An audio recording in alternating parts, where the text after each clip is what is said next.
Hi, crafty friend, it's Justine Dvorak, and here I am with another Trinity Stamps project. We are going to make this cute little Nomi card, and we are going to go from flat to fab, and we're going to build depth on our card panels. So let's talk about what products I am using for this cutie pie card. First of all, I'm using the Gnome One Like You 4x4 stamp. Then I'm going to pull in from the Dainty Scallop Circle, and then finish with a little bit of some embellishments that are the Sweet Tart clay embellishments. And of course, I'm using my halftone stencil, which is from Trinity. This is my favorite stencil of all of their stencils. I would just go out on a limb and say that. And then we're also going to add a wobbler. And Trinity does sell the mini wobblers, so that's perfect. You can get all the things here on Trinity. Speaking of which, look at this brush. This is a blending buddy. It's from Trinity, and I'm using it with my stencil here.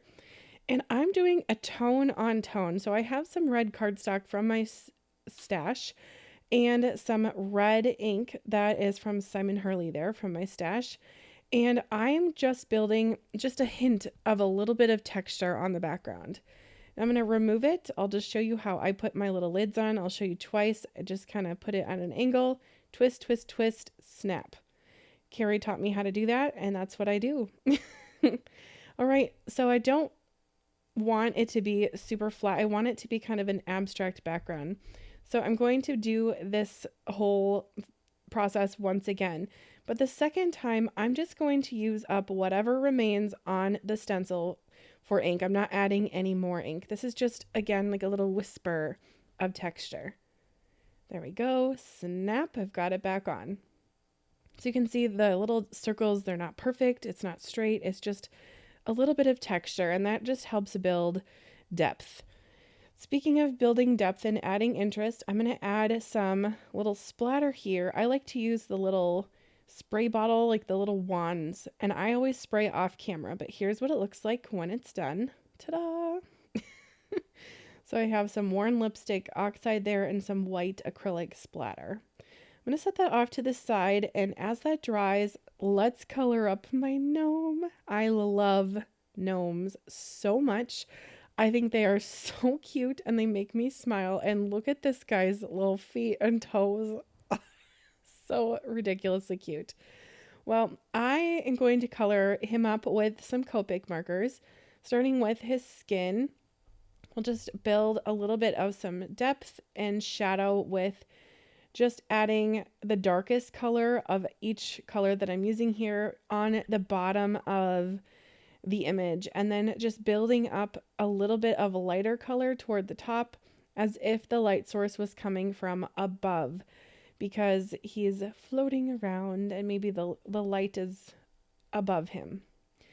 And I keep it simple with my Copic coloring, but I have been trying to get into adding even more depth by adding some of those darker tones. I know some people call it like the scary dark. So that's what we're trying to do here. Next, I'm going to work on his beard. I'm going to use my warm grays for this. I have really just kind of forgotten about my warm gray markers because, well, as you can see, I have a yellow piece of tape on there, and that's my coating system in my craft room to tell me that these ones are very juicy. So to use caution, I take off both lids. But for the darkest part here, I'm just adding lots of little strokes to mimic the direction of the beard hair. Coloring hair well does take a lot of skill and talent that I am still working on. So I'm just going to try my best here and make it look hairy but still cute. Going from my darkest color to my lightest color. I just love how this gnome has been illustrated to have this swirling beard, and the little curl at the end is just oh so cute. So I'll then take my mid-tone here, or my lightest tone actually, and go over the whole thing and just kind of blend it out. That's basically the process I like to use for coloring up images. And one thing that I love about Trinity's shop is that their stamp sets have coordinating dies, and they die cut out so perfectly, and it makes it so effortlessly easy to use their stuff. This little guy is making me giggle because of his little smile, his huge nose.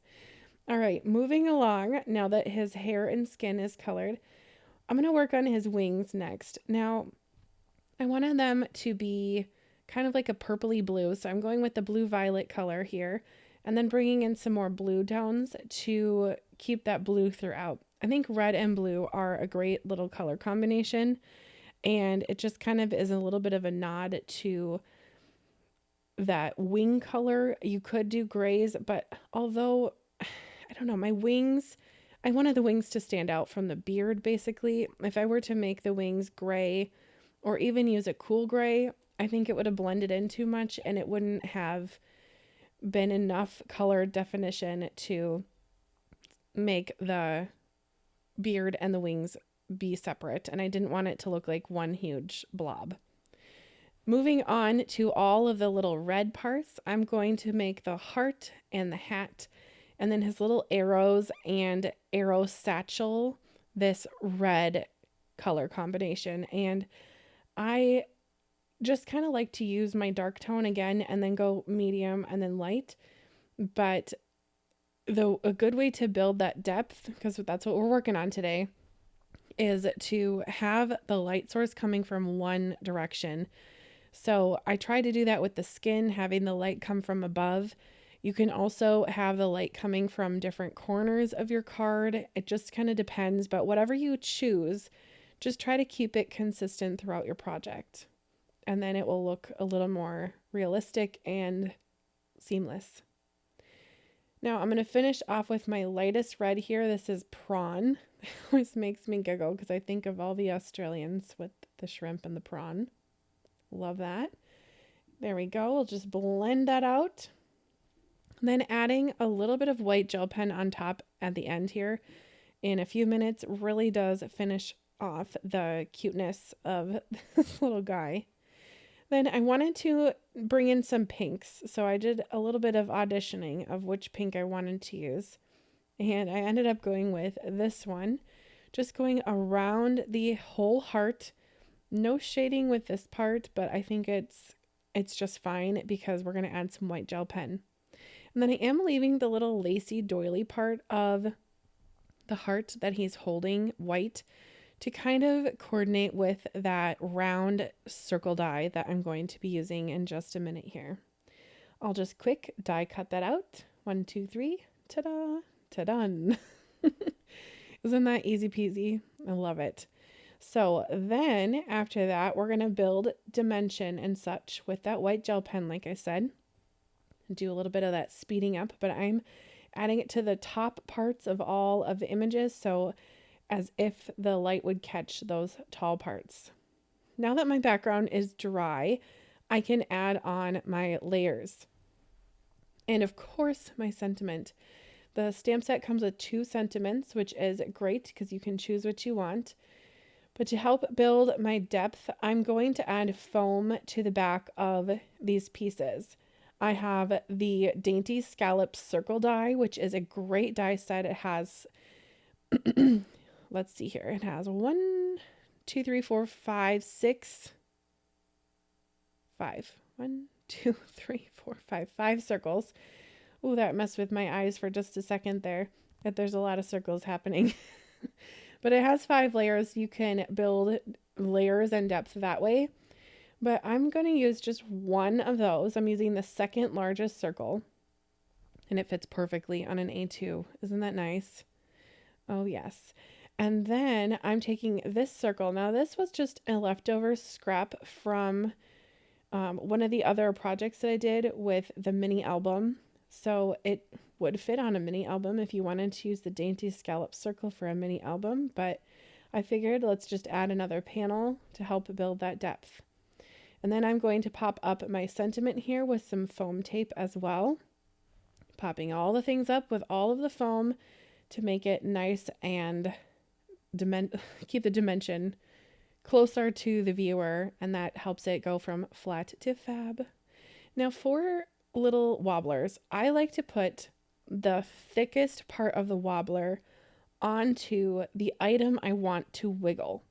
So I want my gnome to wiggle, not the card. So I'm just going to center my stamped image there on the thicker part, and then the thin part I put onto the project. And I love a wobbler, and everyone I've given a wobbler to ends up loving to wobble and wiggle it. So I like to prepare for the most aggressive wobbler. So I always will add liquid glue to the back of my wobblers so it won't fall off and it's ready to go for all of the wobbling adventures. So I'll just do a little bit of a squiggly squiggle there and then use my little reverse tweezers to center it onto the heart, the circle. I'm so sorry. And then I like to kind of sneak underneath and use 2 fingers and just hold down those 2 sides of the wobbler and just give it a good press. And just like that, it's ready to wobble. And a card that is made by me would never be complete without an embellishment. So I was a little picky and I picked out 5 white hearts from the Sweet Tart embellishments. Now, Trinity has over 600 embellishments, as you may or may not know. So they do just sell the white ones individually, but why not get a pack that has white, pink, and red? And you can choose which color you want for your projects. Love this little guy. I wish I could pass this through the screen to you so you could wobble it because it is so fun to wobble. And as you can see, I'm doing that a whole bunch here. Well, if you have liked or learned anything from this video, please hit the like button and let me know what you think about this one in the comments down below. I will have all of the products linked if you are interested in grabbing any of those. And I thank you so much for watching today. Bye.